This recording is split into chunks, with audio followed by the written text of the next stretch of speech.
హైదరాబాద్ లో కన్సల్టేషన్ మరియు 3,500 రూపాయల colour Doppler test Avis hospitals లో ఉచితంగా పొందండి. నమస్తే రమగారు. నమస్తే జయ. రమగారు, ఈ నెలలో మనకి ఉండ్రాలు తద్దుందండి. ఎప్పుడు మాట్లాడుకోలేదు మనం ఉండ్రాల తద్ది గురించి.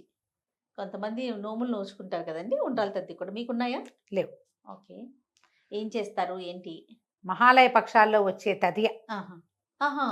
మహాలయ పక్షాల్లో వస్తుంది. ఓ, ఈ మహాలయ పక్షాల్లో వస్తుందంటే ఇది రెండో రోజు అనుకుంటుంది. తదియ అంటే తృతీయ, అట్ల తద్ది. అదే ఉండ్రాళ్ళ తద్ది. మళ్ళీ మనకి అట్ల తద్ది కూడా ఉంది కదా, అప్పుడు కూడా తృతీయ రోజునే అట్ల తదియ చేస్తారు. ఇప్పుడు కూడా తృతీయ రోజునే ఉండ్రాళ్ళది నోము చేయాలి, అందరూ చెయ్యరు. కాకపోతే అట్ల తద్ది నాడు చేసినట్టే ముందు రోజు తలంటి పోసుకోవటము, ఎవరికి వాయనం ఇవ్వదలుచుకున్నారో వాళ్ళకి పసుపు కుంకుమ, తర్వాత ఏమో నూనె, సునిపిండి, కుంకుడుకాయలు పంపించి తలంట్లు పోయిస్తారు. ముందు రోజు అందరూ తలంట్లు పోసుకుని గోరింటాకులు పెట్టుకుంటారు. ఓ సేమ్ ఇవాళ పొద్దున సేమ్ ఉండ్రాళ్ళ తది. అట్ల తద్దికి ఏం చేస్తాం, దీనికి కూడా అంతే. దీనికి ఏంటంటే ఈ తల్లి పిల్లకి ఇవ్వాలంటారు. పొట్టి పిల్లలకే కన్ని వాయనాలు లేదా ముత్తైదు వాయనాలు కాకుండా తల్లి పిల్ల ఖచ్చితంగా ఉండాలి. ఒక తల్లి పిల్లకి ఇస్తారు, మిగిలిన వాయనాలు మామూలే.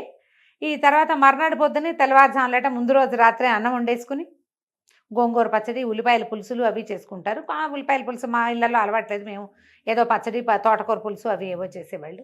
పొద్దున్నే భోజనం చేసి తెల్లవారుజాము బాగా తెల్లవారేదాకా చక్కగా ఆటలాడుకున్న ఆడపిల్లలందరూ కలిసి చేసేవాళ్ళు. అక్కడి నుంచి తెల్లవారిన తర్వాత మరి ఉండ్రాళ్ళు నివేదన చేసి గౌరీ పూజ చేస్తారు. ఉండ్రాళ్ళలో పచ్చి ఉండ్రాళ్ళు కూడా చేసుకుంటారు. మామూలుగా నేను చెప్పాను కదా నీకు, బెల్లము, బియ్యపిండి, నెయ్యి, పాలు వేసి చలివిడి చుడతారు, పచ్చి చలివిడి. ఆ ఉండ్రాళ్ళైనా ఇస్తారు, లేదా మనం ఉడకబెట్టిన ఉండ్రాళ్ళు చేస్తాం కదా, ఉడుకు ఉండ్రాళ్ళు, అవైనా వారి ఊరి గ్రామాచారాలను బట్టి ఆ దేశాచారం ఎలా ఉందో అలాగా వీటిని 5 వాయినాలు ఇస్తారు. 5 ముత్తైదువులు ఉండాలి. 5 ముత్తైదువులు, ఒక తల్లి పిల్ల. అక్కడ పోతురాజుని పెడతారు, అంటే ఒక ఆమెకి భర్త, వైఫ్ అండ్ హస్బెండ్ ఇద్దరు పెడతారు, ఒక జంట ఉండాలి. దీనికి కూడా కొన్ని ఊళ్ళల్లో, గుంటూరు ఆ ప్రాంతాల్లో ఇలా పోతురాజుని పెట్టడం కూడా ఉంటుంది. ఇది ఉండ్రాళ్ళ తద్దె కూడా, ఉండ్రాళ్ళ తద్దె కూడా ఇది ఏంటంటే ఈ రోజున, ఈ తద్దె రోజున గౌరీ పూజ చాలా మంచిది. మనకి గౌరీ తృతీయ అని చేస్తారు, మన ప్రాంతాల్లో చెయ్యం. కానీ వినాయక చవితి ముందు రోజుని, వినాయక చవితి ముందు రోజు ఏమొచ్చింది మనకి, చవితికి ముందు వచ్చేది తదియే కదా, గౌరీ పూజ చేస్తారు. ఈ కర్ణాటక ఆ ప్రాంతాల్లో, అనంతపురం ఆ వైపు కూడా గౌరీ తృతీయ అని అమ్మవారిని ఆహ్వానించి, మర్నాడు మీ అబ్బాయి పుట్టినరోజు ముందు రోజు నిన్ను ఆహ్వానిస్తున్నామని పిలుస్తారు. ఇల్లంతా బాగా పసుపు కుంకాలతో అలంకరించుకుని వచ్చిన వాళ్ళందరికీ బాగా వాయినాలు ఇచ్చి అలా పెట్టుకుని మర్నాడు గణపతిని పెట్టుకుంటారు. అట్లాంటి ఆచారం ఉంది. అదే తృతీయ ఇప్పుడు ఇక్కడ కూడా ఈ గౌరీ తృతీయ కానీ దీన్ని భావించాలి. ఉండ్రాళ్ళ తద్ది రోజున గౌరీ పూజే చేస్తారు. మా ఇంట్లో లేదు, మేము చేసుకోవచ్చా అలాంటి ప్రశ్నలకి నేనైతే సమాధానం చెప్పలేను. ఎందుకంటే ఇది గ్రామాచారాలు, దేశాచారాలని బట్టే నడుస్తాయి ఈ తద్దెలు. అదేలేండి, ఎవరి ఇళ్లలో ఉందో వాళ్ళు మాత్రం మానకుండా చేసుకోండి. క్యారీ ఫార్వర్డ్ అవ్వాలి కదా, ముందుకెళ్ళాలి కదా మన పద్ధతులు.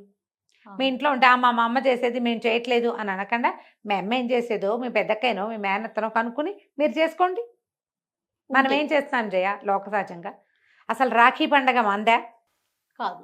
మనం ఇప్పుడు ఈసారి రాఖీ పండగలకి నాకు ఎన్ని ప్రశ్నలు తెలుసా జయ. కిందటి సంవత్సరం, ముందు సంవత్సరం కూడా ఏ టైంకి కట్టాలి ముహూర్తం, అన్నయ్యకి ముందు బొట్టు పెట్టాలా, హారతి ఇవ్వాలా, హారతి ఇచ్చి రాఖీ కట్టాలా, రాఖీ కట్టి హారతి ఇవ్వాలా, నాకు తెలీదమ్మా. ప్రతి వాళ్ళకి నాకు తెలీదు, నేను ఎప్పుడు కట్టలేదు.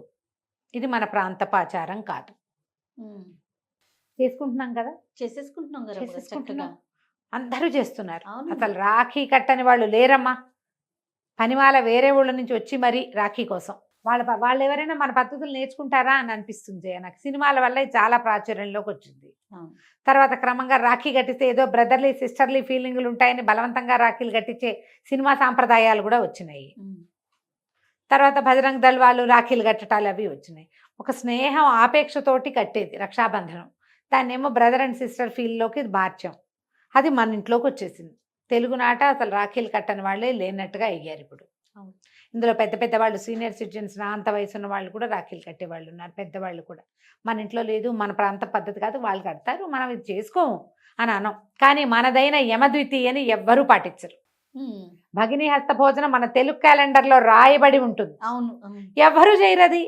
చెయ్యం. ఇప్పుడు ఈ ఒక 4-5 ఏళ్ళుగా మనం బాగా ప్రచారం చేసాం. మన ముందు కూడా గురుగారులు 2-3 ప్రచారం చేశారు. ప్రవచనకర్తలు ప్రచారం చేసి కొంచెం పబ్లిక్ లోకి వచ్చింది అవును అవును రమ్మగారు, కదా. కరెక్ట్ అండి. యమద్వితీయ ఎవ్వరు చెయ్యరు. మనకు అక్కర్లేదుగా. మన వైపు లేనిది హిందీ వాళ్ళు మాత్రమే చేసుకునేది మనం ఎట్లా చేసుకున్నామో, మన ఇంట్లో ఉండేవి, మన ప్రాంతంలో ఉండేవి మనం ఎందుకు మానేయాలి నాకు తెలియక అడుగుతా. అసలు అంతేగా. చేసుకోవద్దు. మీ ఇంట్లో ఉంది, మా అమ్మ చేసేదండి అని రాయొద్దు దయచేసి. మా అమ్మ వాళ్ళు చేసేవాళ్ళు, మా చిన్నప్పుడు మేము కూడా చేసేవాళ్ళు అని చెప్పకండి. ఇప్పుడు మీరేం చేయగలరో అది చెయ్యండి. మాకెందుకు, మీ ఇంట్లో ఉందో లేదో మనకు అక్కర్లే, ఎవరికి అక్కర్లా. అంతేగా. మీరు చేస్తున్నారా లేదా అనేది మీకే కావాలమ్మా, ప్రపంచానికి ఎందుకు. ఉమ్. పోనీ అవన్నీ చేయవు నువ్వు. తెల్లవారుజామున లేచి భోజనం చేయి, లేదు చేయవు, అది కూడా నీ వల్ల కాదు. గౌరీ పూజ చేసుకో కనీసం, ఉమ్. అదైనా చేయొచ్చుగా. ఉండ్రాళ్ళు నివేదన అదైనా ఇవ్వండి, అదైనా చేయొచ్చుగా. అవును. మన ఇంట్లో ఉంటే ఆ విధానాన్ని మానబోకండి. గోరింటాకు పెట్టుకోవటం సీజన్లో మంచిది. పొద్దున్నే లేచి ఆ చల్లటి వాతావరణంలో తిని ఆడుకోవటము ఉమ్. సంవత్సరానికి 2 సార్లు చేస్తాం. అవునండి. అవకాశం ఉన్న వాళ్ళు చేయండి. ఆ అవకాశం లేదు, పోనీ అవి ఏమీ లేవండి, మనకి ఆరోగ్యం లేదు, అవకాశం లేదు, పూజ చేసుకునే అవకాశం ఉంటుందిగా కనీసం. ఆ. ఈ రోజున ఉండ్రాళ్ళు గౌరీదేవి నివేదన పెట్టి ఆ కథ ఏదో చెప్తారు, చిన్న కథ. ఒక రాజుగారికి ఒక వేశ్యాగమనం అలవాటు ఉండేది. అంతకుముందు ఆయన భార్యతో ఫ్యామిలీలో ఉన్నప్పుడు వాళ్ళు నోములు చేసుకోవటం తెలుసు ఆయనకి.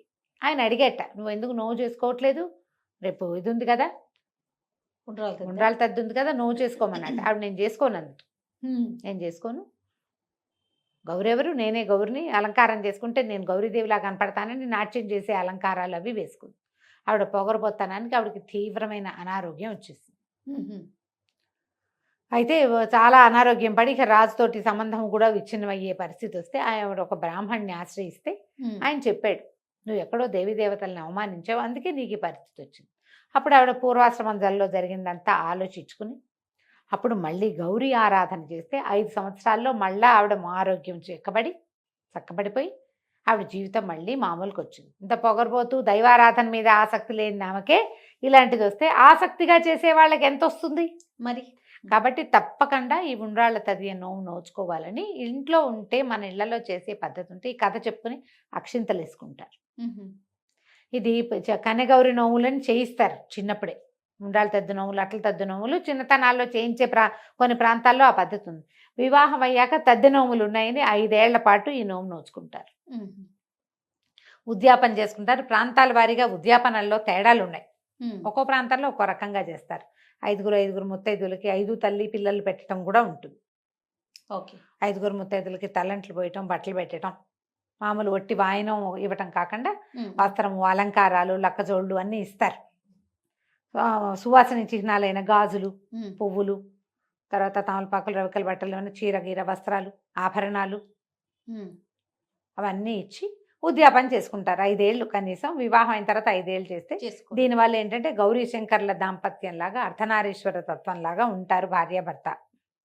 ఆరోగ్యానికి మంచిది, 5వ తనానికి మంచిది అని చెప్తారు. అవకాశం ఉన్నవాళ్ళు మీ ప్రాంతంలో ఆచారం ఉంటే కనుక్కుని ఎంతో కొంత చేసుకోండి. లేకపోతే చేయాల్సిందేనని చెప్పట్లేదు నేను, ఉంటే చేసుకోండి. రైట్ అమ్మ.